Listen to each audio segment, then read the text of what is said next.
Well, during this playoff run, you do eventually have to win on the road.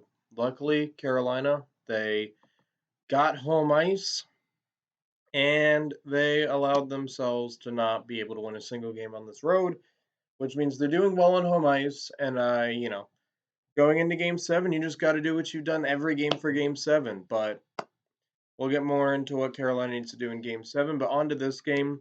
This game, I don't think was necessarily terrible. I really don't. I mean, there's going to be a little bit of a rant. I will say Eddie Olczyk on TNT. I'm going to do full disclosure. I've liked Eddie Olczyk in the past with his commentary and everything. Man, oh man, was that guy biased tonight. I mean, yeah, he was biased. Biased commentary has been a problem in the past, especially towards Boston and Chicago.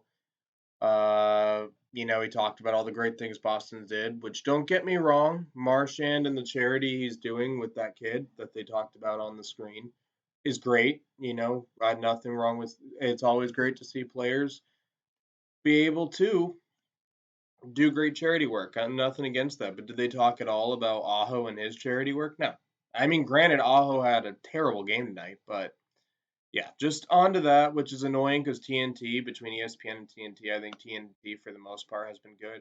Eddie Olczyk, for the most part, I've enjoyed him on the broadcast booth. He can't be that biased again, in my opinion. Well, he can, because if Leah Hextall can have a job, there is no reason that Eddie Olczyk should be fired just based on the criteria they've set for their play-by-play guys and color commentators. I mean, it is what it is. So yeah, I figured I'd call that out because I did feel like it was egregious. Jack Edwards, you can talk about how biased he is. Of course, he's going to be biased. Trip Tracy and Mike Maniscalco are biased. John Forsland was biased.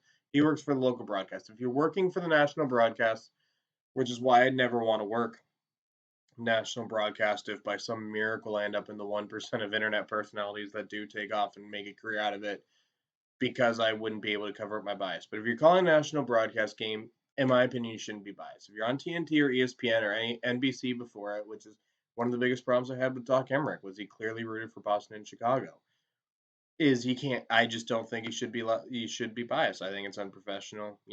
Enough. I'll say. Even if someone was being a homer for Carolina, I would say that. Although Carolina being a smaller market team, you're not going to get people being biased towards Carolina. So but yeah, that's the end of that. Now on to the game itself. Carolina, I thought they had a good game. The second period I thought was abysmal. I think that second period is what really cost them the game. In the third period, I think they had good stretches. But the problem was in the third period and a little bit for the rest of the game, Carolina lacked killer instinct. They just did. And they weren't going into the corner. They were finishing their hits, sure, and finishing your hits is great.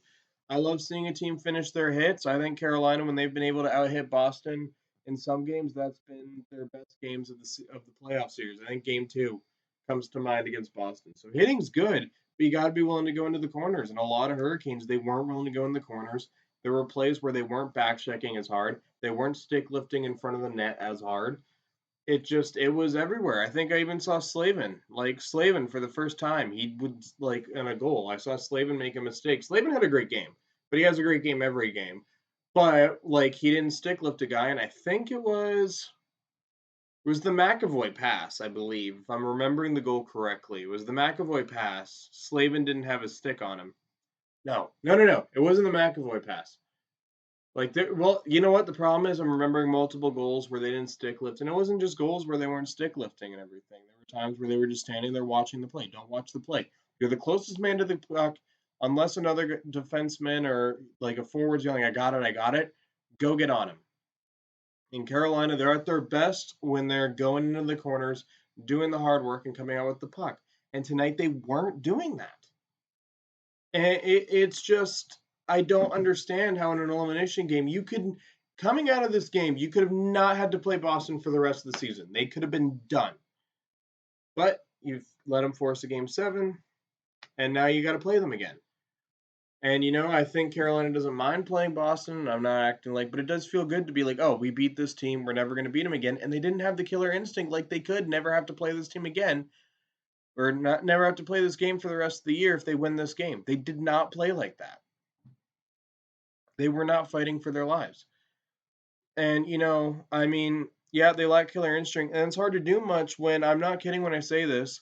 The top three players in Carolina are Aho, Slavin, Svechnikov. Slavin had a good night. Svechnikov had a good night. Aho had one of the worst hockey games I've ever seen him play. He just did. He turned the puck over multiple times. He was on the ice for I think multiple goals. Yeah, he had two really bad turnovers on the breakout. And one of them resulted in a goal later on, and the goal was also his guy that scored. I mean, that's unacceptable from a player as good as Aho. Aho is an elite player in this league. He's probably top 50 at least, maybe top 25. He could be top 25.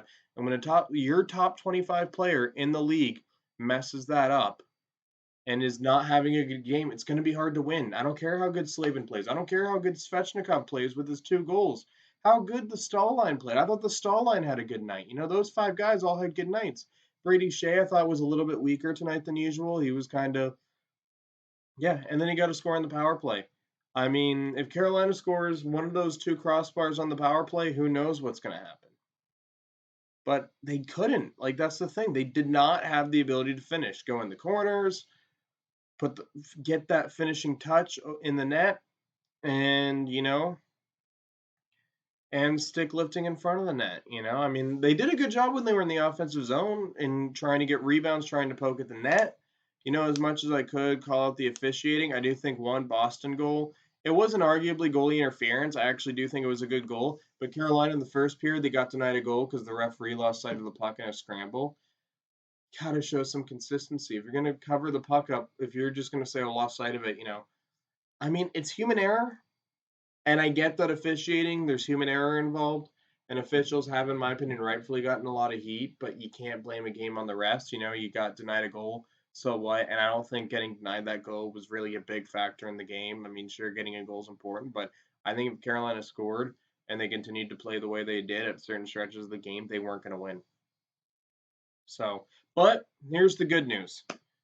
Game 7 is on home ice. This is why you played insanely well in the regular season and kept pushing in the regular season so you could get that home ice. You got the best regular season in franchise history. This is what you do it for. You're going to be able to come out. You've done very well on home ice in this playoff series. There's a reason why. You've done a great job defending home ice. And you just got to defend home ice for one more game. And then you're off to the second round. And they're going to do it. This Carolina team, and I'll say it again, when Carolina plays to their potential, and they did it tonight as well, they are the better team. So the better team will win Game 7 tomorrow, or in 2 days, and that's it. They're going to win Game 7. So thank you guys for watching. Let's finish them off in Game 7.